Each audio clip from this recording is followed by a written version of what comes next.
friends, my name is Lily and welcome to my channel. I read another book. I just read Wonder Woman ... Warbringer, forgot what the dots are called, by Leigh Bardugo. The first part of this review is spoiler free and I'll let you know when the spoilers do start to show up. It may seem like this is a late review, but in actuality this is probably the most timely review I've ever done for a newly released book. I'm still like 4 years behind in all my reading, so that's kind of silly, and then there's like a million new books coming out. This came out towards the end of the summer and I forget whether it was August or September. I went to the event when she had a tour stop in Seattle. When I first heard about this book, I thought, wow, that's so cool. But wait, what if I haven't seen the movie yet? Will it matter? Well, I still have not seen the movie, so I think that it doesn't matter whether you've seen the movie or not to be able to read this book. I'm pretty sure it's supposed to be an origin story, so it's supposed to take place before the movie that just came out this year.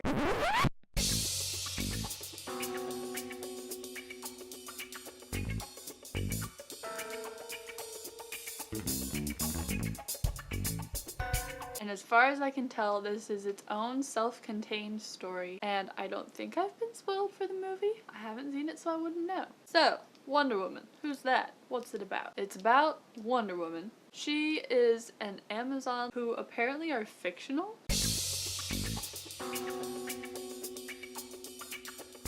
But I always thought that the Amazons were an actual race of people. Okay, here's something else I might be wrong on. Does she live in the Bermuda Triangle?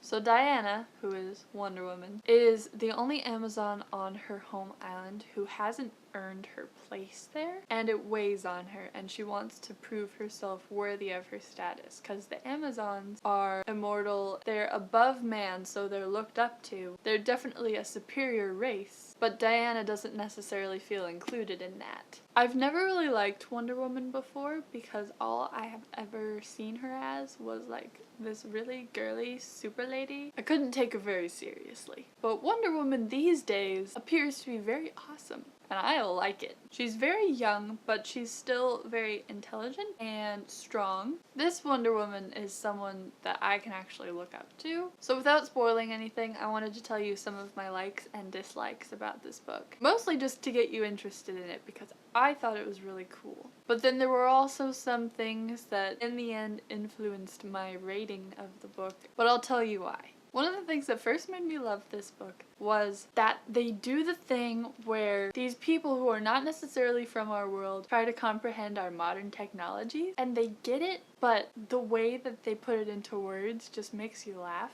They use terms and phrases that are so much more sophisticated than they need to be, and I don't know why I find this so funny. But this book is full of that, and it was so fun. It was hilarious. I can't even tell you how many times I laughed out loud. That almost never happens. This isn't even supposed to be a funny book. I really like Leigh Bardugo's writing. I don't know where she comes up with this stuff. I was reading reviews and I saw that some people thought this book was kind of slow. I thought it was constantly intriguing. Even in the slow parts, I didn't feel bored at all. The Greek mythology was epic. I was definitely reminded of Percy Jackson reading this. Percy Jackson was a little bit more confusing to me though, which is kind of silly because it's a middle grade book. Maybe it was just the overload of information, and then like you have to remember all those names that you don't even know how to pronounce in your head. It was kind of like learning a new language. Maybe I'm becoming more familiar with Greek mythology, but I thought that this was a lot more easy to follow. I loved the characters in this book too. There were a lot of characters, but every character had depth and every character was important. Whenever you would meet someone new, you wouldn't just know their name, know what they look like. You would actually get to know them a little bit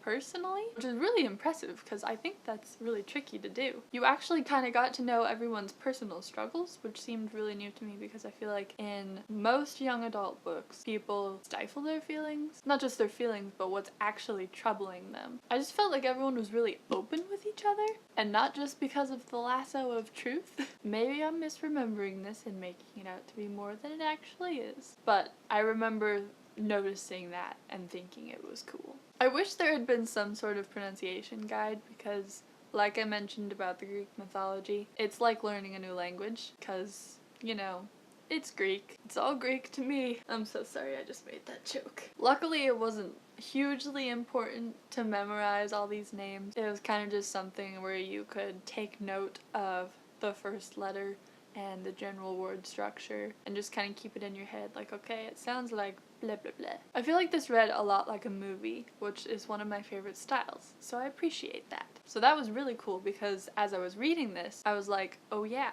there's a movie I get to watch after this. And then I was like, wait a second, are they gonna make this into a movie? Because that would be awesome. All you just gotta do is make a few changes, which I'll talk about in the spoiler section. My only other complaint is that I didn't like the villain very much. I'm purposely going to be very vague about this because no spoilers, but I just didn't really find them to be a very worthy opponent. Luckily, this book is about Wonder Woman, so I don't have to like the villain. It wasn't a huge deal, it was just kind of a letdown because it could have been better. That's just my opinion. You might feel completely differently. Overall, it's got a lot going for it. If it was a movie, I think it would be rated about PG-13, so use that information as you will. If you like superheroes, Percy Jackson, and girl power that isn't cheesy, you'll like this. As we now come to the spoiler part of the video, I would like to ask anyone who has not read this book to please exit the video. You can go here, there, there. I've never been to your house. I don't know where your door is. Close the laptop, turn off the phone. You know what to do. Thanks for watching. I'll see you later. Now, spoilers. I have one major thing that I want to talk about, but I'm not gonna say it yet. On the small chance that there's still someone watching the video who hasn't clicked off yet, I'm gonna talk about something else first. I'm curious about Diana's personality because I felt like I got to know her, but I also felt like some things were sort of out of character for her to do. For instance, saving Alia out of the water. I hope that's how you pronounce her name. Pronunciation guides, we need them in every book, please. Could be Aaliyah. Alia? Happy compromise. We'll go with Alia. No, I think it's Aaliyah. The girl whose name starts with an A. I can't necessarily say that it was out of character for Diana to save her. It felt so rushed that I couldn't make sense of it for myself because she was running the race and she was very dedicated and she understood what it meant to her to win. And then she heard a noise and she was like, saving? Can I save someone? Save? And she flew off the cliff. The whole time she's thinking, oh man, I'm gonna get banished for this. But I should probably still do it, right? I didn't really understand her decision-making process and how she came to the conclusion that saving her would be the right idea. Without that, we would have no story, but there probably could have been another way. So that was interesting. And I kind of feel like there were so many characters who you got to know a little bit about, but it kind of would have been nice to be able to get to know everyone better. Like, I'm not saying expand the book, but like, the book could have been expanded. How many pages is it currently? 364 pages. I think it could have gone to about 500, and I would have liked that because it would have filled in a lot of gaps. For instance, Diana seems very close with her family on Themyscira, but when she leaves Themyscira, they were almost completely forgotten. They were only mentioned a couple times after that, when that was her whole motivation